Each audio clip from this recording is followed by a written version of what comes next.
So, first up is Mackenzie Ellsworth. Mackenzie is a jewelry designer and a student at the University of San Francisco studying entrepreneurship and innovation and environmental studies. She expresses her lived experience through writing and design. Her writing has been published in the Huffington Post, and she has volunteered with Reach Out Here as a tech supporter, peer supporter, and was a speaker at the Compassion and Empathy Conference in 2014. So I'll hand it over to Mackenzie.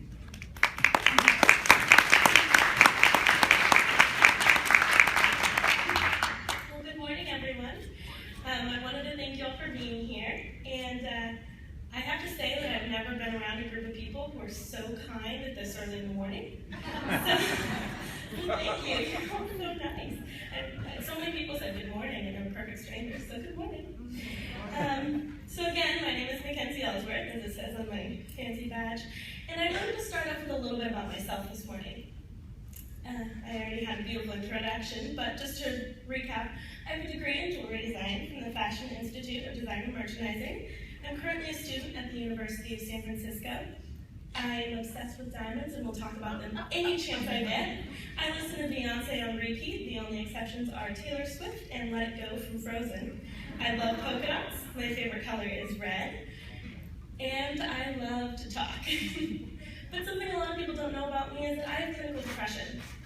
And the reaction I get a lot to this is, you are the last person on earth I would ever expect to be depressed. And to this I say, you never know what someone is going through. Throughout my depression, I was able to put up this facade. And it took all the energy that I had, all the little energy I had to maintain, but it was worth it. Because I managed to convince everyone that everything was okay. And most importantly, that I was okay. Because I did not want to be anybody's burden. I still smiled, I still laughed, but there were just a couple little things about me that were different from the outside. I cried more, and that was pretty much the only thing that people could notice from me. But on the inside, I was in excruciating pain. Of course, everyone handles depression differently. Some of the happiest people I know are the ones who have felt the most pain and have experienced the darkest moments. They never say judge a book by its cover, and I use this philosophy on a daily basis. It is impossible to recognize and understand the scars that we all have on our souls, and for this reason, I try to be kind and genuine to everyone I encounter. So my depression started when I was about 15 and in high school. At this time, I was on the nationally ranked synchronized ice skating team. I was in an academically rigorous program called International Baccalaureate. I had above a 4.0, and I worked part-time. My day started about 4 a.m. for ice skating, and I was up until about 11 p.m. doing homework on a regular basis. But in my junior year of high school, I was on autopilot. I felt like I was walking through a dream they called my life. I lost the ability to taste food. Beautiful things were no longer beautiful to me, and everything was far less enjoyable than it used to be. I described these years of my life as in black and white. I went from my bubbly, perky self to an empty shell of sadness.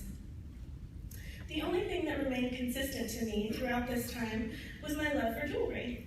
However, even that was not as strong as it used to be. I would escape into the world of beads for 6 hours at a time and make intricate beadwork like this necklace. It was a coping mechanism, even though I didn't really realize it at the time, because it was just a world to escape in. Depression was never able to take away my dream and love for jewelry. Years later, I found that another great coping mechanism for me was writing about this time in my life. It really helped me gain closure and fully process what I went through. I was fortunate enough to have my essay published on the Huffington Post. It is titled Down the Rabbit Hole. My story details my longest depressive state that took place in high school, and this is how I recounted a moment that was quite the revelation for me. On one afternoon, I went to my favorite ritzy grocery store to get my favorite fancy foods in hopes that I could taste it. I was being rung up by this woman who had deep green eyes, and she looked at me and said, "How are you today, sweetie?" I sat in my car and cried for 11 minutes, uncontrollably. I didn't even bother reaching for the tissues. She was so genuine. How can a stranger be so loving? Everything about her was sincere. The tone of her voice, the way she said sweetie, her green eyes that never broke eye contact, even the way her blonde curls bounced seemed genuine. She seemed to understand, even more than the therapists who were paid to. She wasn't concerned with bagging my groceries quickly or getting to the next person. She actually wanted to know how my day was. I am positive she was as sincere to the next person. This kind, compassionate woman gave me a moment of her day. The moments following this experience changed my view of the world forever. I had been to three therapists at this point, was on and off of antidepressants, and nothing had made me feel better, at least not in the long run. Yet this woman was able to, even just for a moment, just by being herself, because she was such a beautiful, loving person. Eventually, through a long journey and finding the right therapist for me, I became my happy self again. I have made peace with the fact that depression will always be a part of me. It makes me who I am. I have recovered from it and hit difficult times again, but every time I recover, I can feel how much stronger I am. I've learned a lot about myself through depression and through all the therapy, and one thing I can tell you for sure is that I'm a very loving person. I have a lot of love to give, and I'm ready to change the world and change lives. I decided one year for my New Year's resolution, I was going to compliment people more. Somewhere along the way, I realized that I think nice things about people all day long. I see someone walking down the street and I just love their outfit, or I see a couple so in love, you can see it from a block away. And I thought, how much more effort could it take to just say this out loud? Once I got over the initial anxiety of approaching perfect strangers, the amount of effort it took to voice a compliment out loud was minimal. And I have made so many people smile. I hope I've even made a few people's days. Helping others, making people smile, and being kind makes me happier as well. My newest thing to do is small acts of kindness. Living out in the real world fighting depression constantly puts me in a vulnerable state.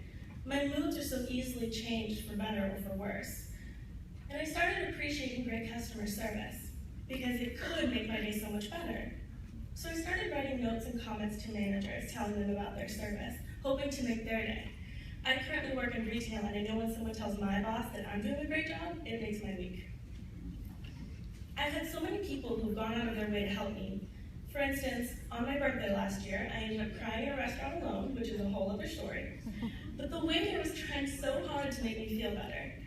So I took a napkin and I wrote a letter to the manager explaining what this waiter did, how he really, how he had really turned my mood around, and how much I truly appreciated it.